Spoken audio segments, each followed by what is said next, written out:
Assalamualaikum Mbak Raya, selamat datang kembali di Guru Gembul Channel. Sekarang kita ada di episode ke-49. Kita sekarang punya kajian tentang organisasi-organisasi pergerakan Islam yang dianggap radikal. Ini adalah pertanyaan dari kawan yoga itu yang mempertanyakan tentang minta diurutkan bikin genealoginya tentang gerakan-gerakan radikal di Indonesia. Baik, kita mulai dari kolonialisme ya, dari kolonialisme di negara-negara Islam. Jadi Baraya begini, sejak abad ke-15 akhir dan awal abad ke-16, orang-orang Eropa mulai menjelajah dunia dan mulai melakukan penjajahan pada wilayah-wilayah yang dianggap masih kosong atau berbudaya rendah. Nah, di antara mereka semua itu adalah ada banyak sekali negara-negara Islam. Dan negara-negara Islam itu sangat terkejut, sangat kaget ketika mereka merasakan ada dalam penjajahan. Karena menurut orang-orang Islam di zaman dulu, orang-orang Eropa itu sudah mereka kalahkan berkali-kali dan peradabannya tidak tinggi-tinggi amat. Tetapi mengapa pada abad ke-15, abad ke-16 mereka tiba-tiba berubah menjadi negara-negara yang kuat, yang kaya, yang superior, dan bahkan bisa menjajah negara-negara Islam? Mereka, orang-orang Islam, tidak tahu bahwa kemajuan Eropa itu dimulai dari filsafat. Dimulai dari mereka kembali belajar filsafat. Filsafat itu adalah ibunda dari segala jenis pengetahuan, ilmu pengetahuan, maka mereka maju secara ilmu pengetahuan. Nah, dari situ, tetapi orang-orang Eropa, orang-orang Islam di masa itu benar-benar tidak yakin apa yang sebenarnya menyebabkan orang-orang Islam sekarang terpuruk, sedangkan orang-orang Barat itu, orang-orang Eropa yang Kristen, malah menjadi negara-negara penjajah gitu, yang lebih kuat, padahal tidak terlalu besar negara-negaranya. Nah, selama masa penjajahan, mereka berusaha untuk melawan, tapi selalu gagal, termasuk juga kerajaan-kerajaan di Indonesia. Sampai akhirnya ketika masa kolonialisme berakhir, mereka sudah terlambat. Karena negara Islam yang pada waktu itu di bawah kesultanan atau kekhalifahan Turki Utsmani, itu runtuh tahun 1924. Ada juga yang bilang 1920. Nah, keruntuhan ini benar-benar bikin orang-orang Islam di seluruh dunia, para pemikirnya itu shock, kaget. Kita baru akan lepas dari penjajahan bangsa-bangsa Eropa, tetapi bahkan kekhalifahan Turkinya sendiri yang diklaim menaungi sebagian besar wilayah Islam, itu malah runtuh duluan. Berubah menjadi Turki yang biasa saja. Maka banyak orang-orang Islam itu yang menyalahkan pihak lain, gara-gara Inggris lah, gara-gara Perancis lah, gara-gara Amerika Serikat lah, dan seterusnya. Dan salah satu dampaknya itu adalah munculnya gerakan-gerakan radikal, gerakan-gerakan fundamental, dan gerakan-gerakan ekstremis yang ingin mengembalikan kehilafahan Islam, yang menyatakan bahwa agama Islam itu adalah din, bukan milah. Agama Islam itu adalah sistem menyeluruh yang mencakup seluruh aspek kehidupan. Maka termasuk juga urusan bernegara, urusan hukum, urusan tata pemerintahan, dan seterusnya. Nah, gerakan-gerakan yang mengklaim menyatakan seperti itu oleh orang-orang zaman sekarang dikatakan sebagai gerakan fundamentalis. Begitu. Jadi apa yang dimaksud dengan gerakan fundamentalis adalah gerakan yang menyatakan bahwa Islam itu lengkap, sudah menyeluruh, dari mulai makan semangka sampai bagaimana mengurus tata negara, itu sudah ada di dalam Islam, di dalam Al-Quran dan Al-Hadis. Begitu. Saya tidak akan menyatakan mereka itu benar atau salahnya, saya hanya akan menjelaskannya saja. Nah, gerakan fundamentalis itu kemudian mendapatkan momennya di beberapa kasus, diantaranya adalah kemunculan Al-Ikhwan atau Ikhwanul Muslimin yang didirikan 4 tahun setelah Turki Utsmani runtuh, tahun 1928. Pendirinya itu adalah Syekh Hasan Al-Banna. Gerakan Ikhwanul Muslimin ini kemudian berkenalan sempat dengan Muhammad Nasir, salah satu pendiri negara ini, salah satu Perdana Menteri di Indonesia juga yang pernah menjabat. Nah, Muhammad Nasir ini kemudian bikin sebuah lembaga dakwah di Indonesia yang lambat laun belakangan setelah reformasi dimanfaatkan oleh para pendukung Ikhwanul Muslimin yang beneran yang ada di Indonesia. Dan akhirnya berdirilah yang namanya Partai Keadilan, yang kemudian berubah lagi menjadi Partai Keadilan Sejahtera. Jadi PKS di Indonesia itu adalah bisa dikatakan anak cabang dari Ikhwanul Muslimin di Mesir. Menurut Pak Yusuf Supendi, yang sekarang sudah keluar dari PKS, itu hubungan antara PKS dengan Ikhwanul Muslimin bukan hanya ide gagasan, tetapi bahkan sampai pendanaan. Katanya. Tetapi beberapa orang, khususnya yang di PKS yang di Indonesia, menyatakan bahwa kami hanya terinspirasi oleh gerakan Ikhwanul Muslimin di Mesir, tetapi kami tidak memiliki hubungan koordinasi, tidak memiliki hubungan pendanaan dengan mereka. Katanya sih begitu. Nah, apa yang dicita-citakan oleh Ikhwanul Muslimin? Pertama, mereka menyatakan bahwa Islam itu adalah sistem menyeluruh yang mencakup seluruh aspek kehidupan. Maka dari itu, mereka ingin memunculkan Islam yang kafah, Islam yang menyeluruh. Dari mulai bagaimana bangun tidur sampai tidurnya lagi, bagaimana cara memperbaiki diri sampai memperbaiki dunia, itu mereka menyatakan ada di dalam Islam. Makanya prinsip-prinsip mereka termaktub dalam sebuah kronologi tujuan, yaitu dimulai dari memperbaiki diri. Kalau dirinya sudah baik, maka dia harus memperbaiki keluarganya. Kalau keluarganya sudah baik, maka dia harus memperbaiki masyarakat yang ada di sekitarnya. Kalau sudah memperbaiki masyarakat, maka mereka harus memperbaiki negara, menjadikan negara itu sebagai negara Islam dengan berlandaskan syariat Islam. Kemudian negara itu harus bersatu dengan negara-negara lain yang berlandaskan syariat Islam, bersatu dalam kekhalifahan, dan kemudian kekhalifahan itu menyebarkan Islam ke seluruh dunia hingga Islam menjadi agama buat seluruh dunia. Begitu. Itu tujuan mereka. Saya katakan sekali lagi, ini bukan soal benar dan salah, saya hanya akan menjelaskannya saja. Begitu. Nah, ketika gerakan ini akhirnya mendunia dan menjadi salah satu gerakan terbesar di dunia, gerakan Islam terbesar di dunia, gerakan ini sayangnya itu pecah jadi dua setelah Syekh Hasan Al-Banna wafat. Pecahnya jadi golongan moderat, diantaranya adalah Syekh Yusuf Qaradawi, kemudian Muhammad Al-Ghazali, kemudian ada juga golongan yang fundamentalis, Sayyid Qutb dan Sayyid Hawa. Nah, Sayyid Qutb itu sampai menyatakan bahwa kalau kamu tidak mau masuk Islam secara sempurna, mendingan nggak sama sekali. Gitu. Kalau nggak salah itu di Fizalil Quran, di tafsirnya yang terkenal itu dia sampaikan seperti itu. Masuklah ke dalam Islam secara kafah atau tidak sama sekali. Jahat sekali ya. Nah, begitu katanya. Sedangkan kalau yang golongan Qaradawi ya tidak masuk Islam saja semampunya. Sebatas maksimal apa yang bisa kamu lakukan untuk Islam, sampai situ saja. Nah, karena pecah jadi dua ini, jadi ada yang moderat dan ada yang fundamental, kemudian mereka ada yang menginspirasi dan masuk ke orang Indonesia, saya tidak tahu PKS yang di Indonesia itu adalah PKS yang mengikut pada Sayyid Qutb atau pada Yusuf Qaradawi. Biasanya mereka ngikut dua-duanya, biasanya, jadi mereka tidak punya batasan yang jelas. Jadi kalau misal ditanya saya, apakah PKS yang sekarang itu termasuk gerakan fundamentalis yang ingin mempersatukan dunia di bawah satu kekhalifahan dan demokrasi hanya dijadikan sebagai alasan saja, bahwa pemilu, mereka ikut pemilu hanya untuk dijadikan itu saja, saya tidak tahu. Sekali lagi ya, tapi saya menjelaskan bahwa memang Ikhwanul Muslimin itu pecah jadi dua, yang moderat dan yang fundamentalis, dan saya tidak tahu yang sekarang diusung itu yang mana. Setahu saya kan PKS yang sekarang itu tidak sesolid pas awal-awal mereka didirikan. Jadi di internalnya sendiri mereka mungkin pecah. Jadi banyak sekali ini. Karena banyak juga tokoh-tokoh yang akhirnya keluar dan karena PKS sekarang katanya oportunis gitu. Makanya pemilu kemarin juga yang diusungnya itu adalah SIM seumur hidup gitu. Kemudian pajak gratis gitu. Ya jadi yang diusungnya itu kalau yang awal-awal kan yang Islam gitu. Begitu. Nah, itu yang pertama. Jadi tolong bedakan. Ini fundamentalis. Kemudian ada kelompok yang kedua yang terkenal di Indonesia dan baru kemarin dibubarkan, itu adalah Hizbut Tahrir atau Hizbut Tahrir di Indonesia. Bukan hanya di Indonesia, hampir di semua negara Timur Tengah mereka juga tidak mendapatkan izin untuk berdiri, untuk berbicara, untuk berpendapat. Jadi ya bukan hanya Indonesia. Apa alasan mereka banyak yang menolaknya? Karena mereka itu sama seperti golongan Ikhwanul Muslimin, mereka ingin menjadikan negara Islam di seluruh dunia itu menaungi seluruh umat muslim. Jadi tujuannya adalah untuk mendirikan negara Islam, kekhalifahan, kemudian dari negara Islam itu mereka ingin menyebarkan cinta kasih kepada dunia, rahmatan lil alamin.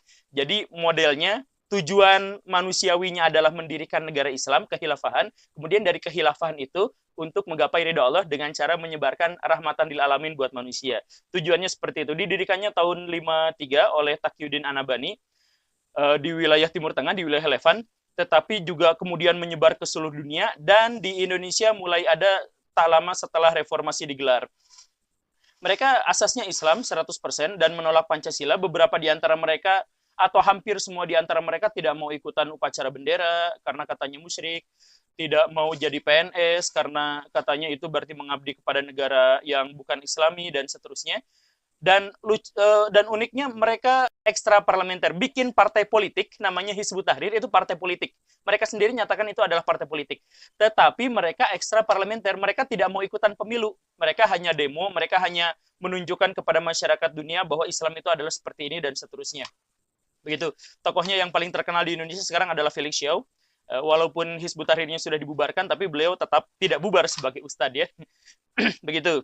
Apakah itu mengancam Pancasila? Ya, kalau tujuannya adalah untuk kekhalifahan, kemudian mempersatukan dunia di bawah payung kehilafahan Islam, ya mungkin saja itu dikategorikan sebagai pengkhianatan pada Pancasila. Makanya kemudian dilepaskan kemudian izinnya dicabut oleh pemerintah. Begitu. Kemudian ada lagi. Nah, Wahabi. Ini katanya musuh bubuyutan NU.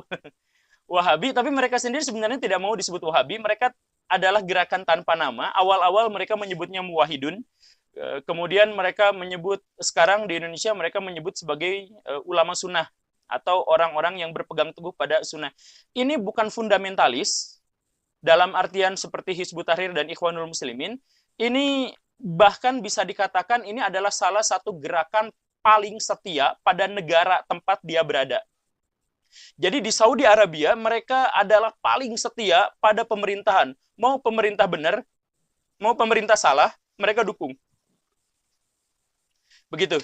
Selama pemimpinnya muslim. Di Indonesia mereka juga, nah ini kesalahan besar NU gitu. NU itu sering menuduh bahwa mereka itu adalah anti Pancasila, anti apa. Tidak. Orang-orang Wahabi, Salafi, atau apapun itu namanya, mereka tidak pernah berusaha atau tidak pernah mewacanakan untuk ganti presiden lah, untuk ganti pemerintahan jadi pemerintahan Islam yang seperti apa, tidak. Mereka sangat setia pada pemerintahan. Bahkan kemarin waktu pemilihan mereka tidak ikut ganti presiden 2019 gitu, yang seperti itu mereka tidak pernah ikutan. Bahkan mereka mengharamkan demonstrasi untuk mengkritik pemerintah. Jadi bagi mereka, kalau mau mengkritik pemerintah, diam-diam, sendiri-sendiri saja. Langsung datang ke pemerintahnya, jangan bikin keributan di masyarakat. Karena menurut mereka keributan itu malah mempermalukan Islam. Begitu. Tetapi mereka itu sangat konservatif. Dan inilah yang akhirnya menyebabkan orang-orang NU di Indonesia banyak yang salah paham terhadap mereka. Jadi mereka itu sangat-sangat konservatif. Tahlilan, gak boleh. Nonton TV, makruh. Atau bahkan haram. Kalau baca berita, nonton berita sekalipun, itu haram. Karena perempuan yang ada di televisinya tidak pakai jilbab, tidak pakai hijab. Kemudian, apalagi ya? Pokoknya lagu. Nah, lagu itu haram buat mereka. Kemudian, apalagi ya? Maulidan seperti yang di Indonesia banyak ya, yang seperti itu. Apalagi sekatenan yang seperti itu, mereka haramkan. Pokoknya mah tidak boleh melakukan hal-hal yang tidak dilakukan oleh Nabi. Jadi, dalam ibadah, hal-hal yang tidak dilakukan oleh Nabi, maka mereka juga tidak boleh, maka mereka juga melarang untuk melakukannya. Begitu. Nah, mereka juga kemudian meluaskan makna ibadah itu. Jadi, semua hal sekarang banyak yang mereka anggap sebagai haram. Gambar, haram. Pakai celana laki-laki, haram. Kalau panjangnya melebihi mata kaki. Gitu. Makanya mereka dikenal sebagai pakai sorban, jenggotnya panjang-panjang gitu, pakai jubah gitu. Tapi mereka damai, mereka tidak mencintai kekerasan, bahkan mereka membenci kekerasan. Mereka tidak pernah menuntut pemerintah untuk melakukan ini itu. Syukur kalau pemerintah menjalankan syariat Islam, tapi kalau tidak ya udah kita pelan-pelan aja, sedikit demi sedikit, seperti itu. Jadi mereka puritan dalam ibadah, tetapi mereka sangat tidak kritis, sangat tidak mengancam negara. Itu di Indonesia, itu di Arab Saudi, itu di Bosnia, itu di seluruh dunia. Kelakuan mereka itu seperti itu. Jadi bedakan, please bedakan, ya, begitu. Kemudian ada lagi di Indonesia yang sekarang lagi tenar, FPI. Sekarang masih udah bubar belum sih? FPI itu apakah termasuk golongan apa? FPI itu golongan tradisional. Di Wikipedia saya pernah lihat bahwa katanya FPI itu konservatif. Tidak konservatif, FPI itu bahkan cenderung tradisional karena mereka itu latar belakangnya juga adalah didirikan oleh para Habib. Kalau dia benar-benar konservatif seperti Wahabi, kan Wahabi itu ultra konservatif disebutnya ya. Karena udah keterlaluan ngikutin perilaku di zaman dulu, perilakunya ketat lagi. Makanya ultra konservatif. Ultra konservatif. Nah, sedangkan FPI boro-boro konservatif, mereka didirikannya sama para Habib. Kalau orang konservatif, Habib itu harus dihormati, tetapi dia tidak memiliki keistimewaan apapun.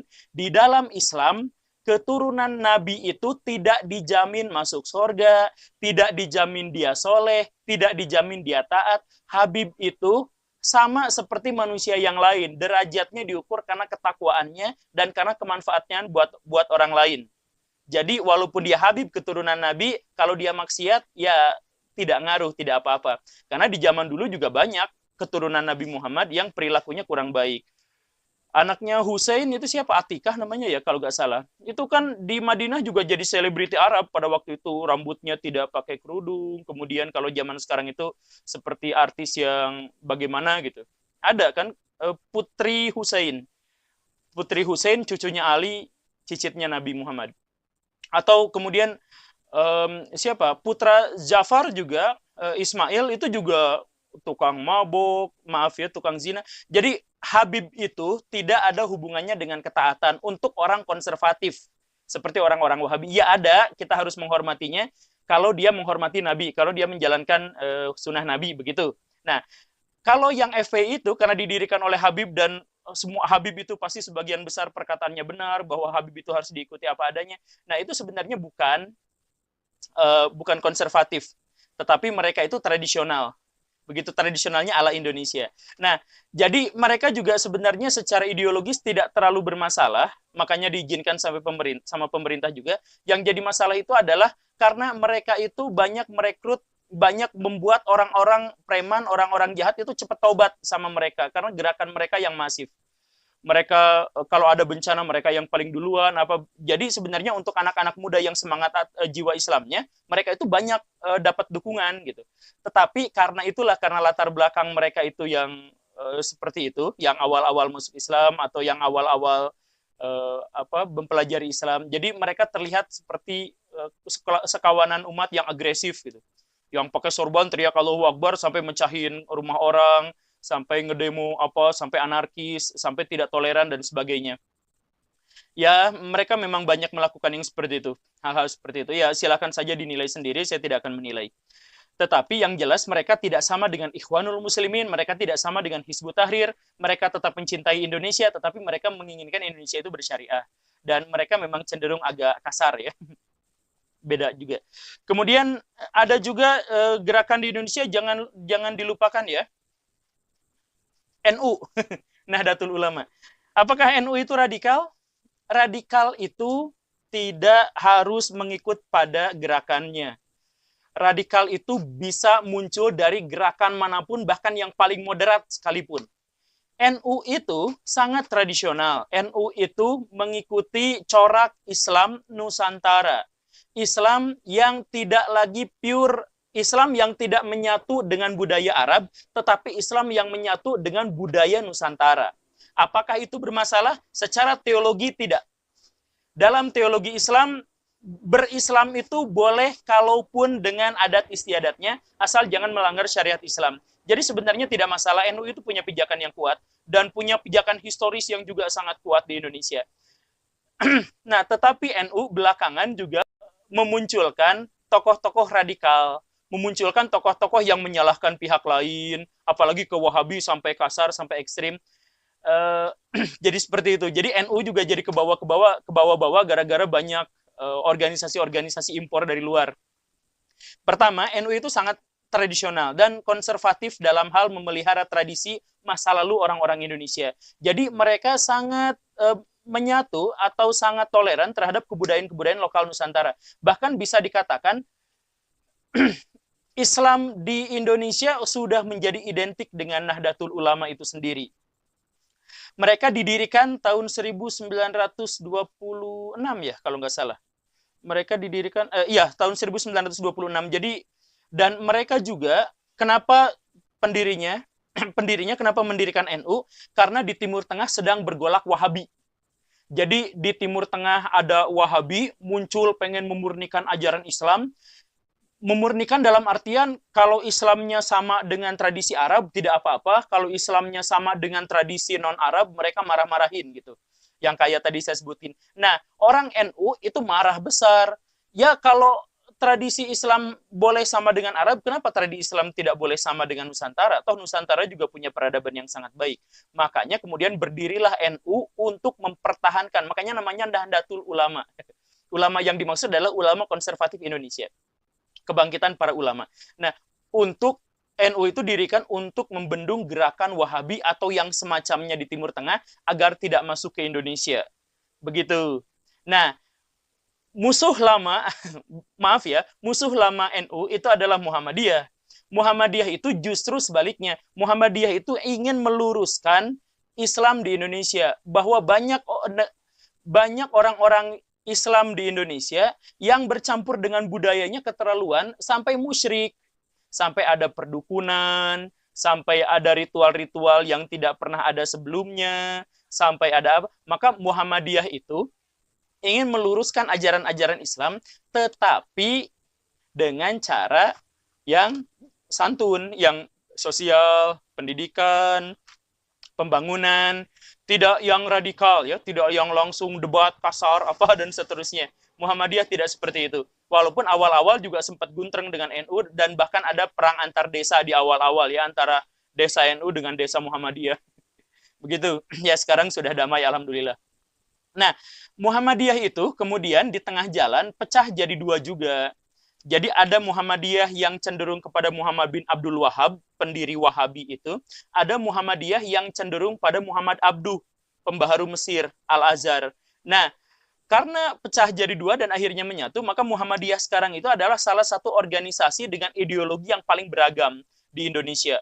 Dari yang paling liberal sampai yang paling fundamental, di Muhammadiyah ada. Begitu. Jadi Pak Amin Rais itu golongan apa saya belum tahu, tapi yang jelas Muhammadiyah itu coraknya seperti itu. Jadi Islamnya beraneka ragam. Gitu. Ini udah terlalu panjang nggak sih? Biarin lah ya. Nah, lanjut. Kemudian ada lagi, tambahan sedikit lagi lah ya. Ada juga, ini penting, ada juga gerakan-gerakan Islam yang bisa dikatakan gerakan tanpa nama. Gerakan Islam tanpa nama itu banyak, di Indonesia banyak sekali, namanya macam-macam sesuai kemauan mereka dan sesuai musuhnya mengatai apa. Mereka bergerak rahasia. Ini penting, mereka bergerak rahasia dan merekalah yang sering mengkafir-kafirkan orang lain. Ada gerakan seperti ini di Indonesia tapi rahasia, tidak diketahui. Namanya juga mereka gonta-ganti. Jadi gerakan rahasia itu, saya pernah sholat di masjid, masjidnya ternyata masjid milik golongan ini, si golongan yang mengkafirkan itu. Jadi beres saya sholat, nah jejak telapak kaki saya itu diapel sama mereka. Karena katanya saya itu kafir dan orang kafir itu najis. Maka saya tidak boleh masuk masjid. Kalau masuk masjid itu bekas langkah kaki saya itu dipel. Begitu. Kan saya kesal sama mereka dan saya sebelumnya juga sudah tahu golongan mereka. Jadi saya masuk masjid, pura-pura nyari sesuatu. Jadi muter-muter di masjid gitu biar mereka ngepelnya lama dan banyak gitu. Karena kesal sekali. Nah, gerakan ini sekarang saya tidak tahu di mana mereka dan kapan mereka bereaksi, tapi mereka terus-terusan ngerekrut orang-orang Islam di Indonesia untuk masuk golongan mereka, karena menurut mereka di luar golongan mereka itu kafir. Dan boleh saja dicuri harta bendanya, bahkan boleh saja dibunuh. Itu ada orang-orang yang seperti itu. Nah, kenapa mereka sampai sekarang di Indonesia masih bertahan? Saya mohon maaf, karena politisi. Jadi politisi-politisi di Indonesia itu, maaf ya sekali lagi, ini cerita dari teman saya, politisi-politisi di Indonesia itu banyak memanfaatkan gerakan-gerakan Islam yang menyimpang seperti itu untuk mendulang suara. Misal, kawan saya anggota DPRD, dia pengen mendulang suara di satu tempat. Dia butuh 12.000 suara di satu kawasan. Maka dia datang ke Pak Ustadz yang Islam aneh itu, yang menyimpang itu, kemudian dia bilang, Pak, saya janji akan melindungi organisasi Bapak, pesantren Bapak, pemikiran Bapak, tapi nanti santri-santri Bapak nyoblos saya ya. Iya, santri-santrinya dan keluarganya itu 10.000 orang jumlahnya. Maka cara politisi paling enak untuk mendulang suara orang-orang Islam itu adalah ngobrol sama ulama-ulama yang menyimpang seperti itu. Mereka akan dapat jaminan sekian puluh ribu suara. Karena kalau ustadznya bikin gini, si santri-santrinya di bawahnya semuanya kompak. Samina wa atokna, tidak mau melanggar, tidak mau mendengar orang lain, pokoknya mah seperti itu. Makanya ini menjadi langganan bagi politisi-politisi, maaf ya, politisi busuk di Indonesia begitu. Makanya gerakan-gerakan Islam yang menyimpang itu sampai sekarang itu masih ada karena dilindungi oleh politisi-politisi untuk mendulang suara. Katanya sebegitu. Oke, Baraya, terima kasih karena sudah menyimak dan ini mungkin agak panjang. Silahkan komennya tapi yang santun ya. Dan kalau nanti di sini video ini banyak tanggapannya, kita akan tambah lagi episode-episode yang lain tentang ini spesialnya. Nah, sekali lagi, kalau menurut saya pribadi, radikalis, fundamentalis, atau ekstremis dan sebagainya, itu bukan dilihat dari organisasinya, tetapi itu pure murni individunya. Dan saya tidak menghakimi apapun ya, saya hanya menjelaskan. Terima kasih, silakan subscribe, tonton episode yang lain. Assalamualaikum warahmatullahi wabarakatuh.